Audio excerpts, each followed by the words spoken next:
Une visite de Saint-Nicolas par Clément Clark Moore. La nuit de Noël, dans toute la maison, nul être ne bougeait, pas même une souris. Les chaussettes pendaient près de la cheminée, espérant la venue du bon Saint-Nicolas. Les enfants se nichaient au creux des lits douillets, des rêves de bonbons dansaient dans leurs esprits. Maman sous son fichu et moi sous mon bonnet, préparions nos cerveaux au long sommeil d'hiver.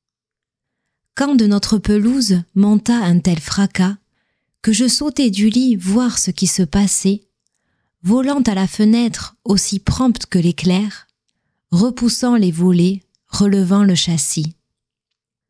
La lune qui jouait sur la neige récente donnait à chaque objet le lustre de midi, quand à mes yeux ravis, devinez qui parut, un tout petit traîneau, 8 rennes minuscules.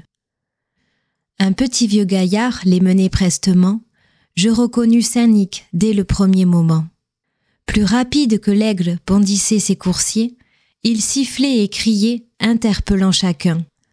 Allez fougueux, danseurs, allez fringants, rusés, comètes, cupidons, vite, élégants, éclairs, sautez en haut du porche, et vite en haut du mur, galopez, galopez, filez à toute allure.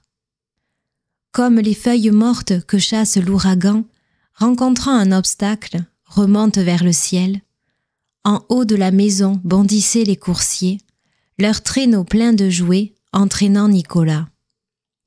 Alors, en un éclair, j'entendis sur le toit piaffer allègrement chaque petit sabot. Quand je rentrai la tête pour me retourner, je vis Saint-Nic bondir hors de la cheminée. Revêtu de fourrure de la tête aux pieds, son habit tout couvert de cendres et de suie, et un ballot de jouets jeté sur son épaule, c'était un camelot prêt à ouvrir son sac. Ses yeux, comme ils brillaient, ses pommettes joyeuses, ses joues au teint fleuri et son nez en cerise, sa drôle de petite bouche tendue comme un arc, la barbe à son menton aussi blanche que neige.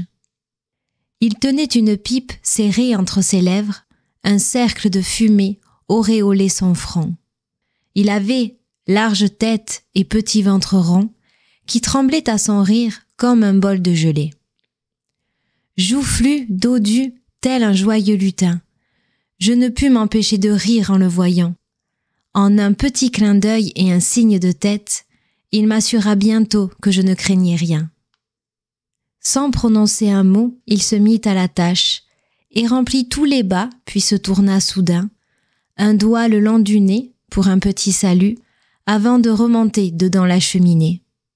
Il reprit son traîneau, siffla son attelage, et tous s'évaporèrent, tel duvet d'un chardon. Mais je l'entendis bien crier en s'éloignant. « Joyeux Noël à tous, et à tous bonne nuit.